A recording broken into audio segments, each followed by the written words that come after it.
अगर हम बात करें कटरा में नीला ऑटो वर्सेस काला ऑटो, लगातार इसका विवाद देखने को मिलता है और इसकी जो परेशानी है वो कहीं ना कहीं माता वैष्णो देवी दरबार में आने वाले श्रद्धालुओं को काफ़ी भुगतनी पड़ती है।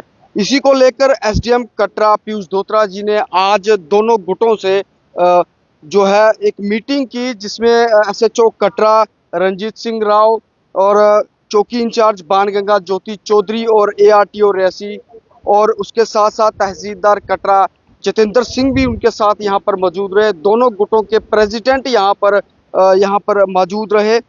काफ़ी सारी बातें हुई, जिसमें एक सबमिशन निकल कर आया कि अगर नीला ऑटो और काला ऑटो दोनों इकट्ठे हो जाएं, एक बैनर तले काम करें, तो कहीं ना कहीं ये मसला जो है सुलझ सकता है। फिलहाल जो काले ऑटो वालों ने कहा है कि हमें कुछ दिन चाहिए, हम अपनी कमेटी से बात करके जो है हम अपना फैसला करेंगे।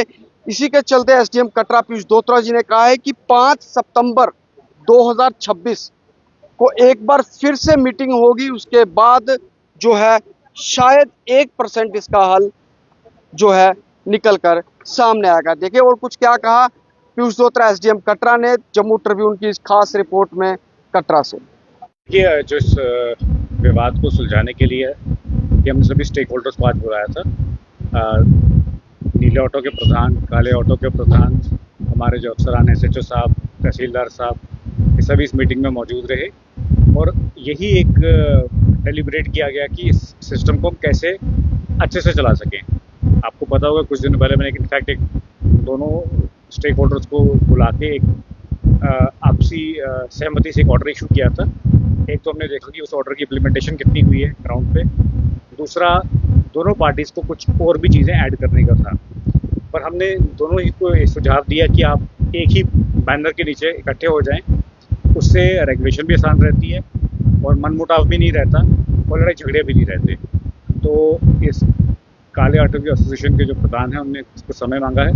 हम 5 तारीख को फिर से मिलेंगे और मुझे पूरी उम्मीद है तब तक ये फैसला अगर कर लेते हैं कि एक ही बैनर के तहत ये पूरे सिस्टम को चलाएंगे तो इससे अच्छी बात ही कोई होगी। मुझे पूरी उम्मीद है सब लोग समझदार हैं। कटरा की बेहतरी के लिए देखिए कोई भी सिस्टम अनरेगुलेटेड नहीं रह सकता।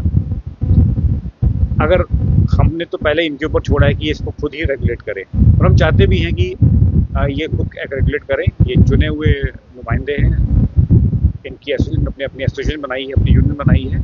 सरकार का काम उसमें इंटरफेयर करना नहीं है, बट जब सिस्टम नहीं चलेगा फिर ही हमको इंटरफेयर करना है। और मुझे पूरी इनकी समझ पे विश्वास है कि ये एक अच्छा फैसला लेंगे और ये सभी के लिए बेहतर होगा, क्योंकि सरकार की जो पॉलिसी है, सरकार की पॉलिसी से हम किसी को रिस्ट्रिक्ट नहीं कर सकते। नंबर्स बढ़ेगा, ई ऑटोज़ की जो पॉलिसी है उसका नंबर्स बढ़ेगा। अब सबसे बेटर यही अप्रोच रहेगी, एक ही बैनर के तहत ये सब इकट्ठे हों और उसको रेगुलेट करें।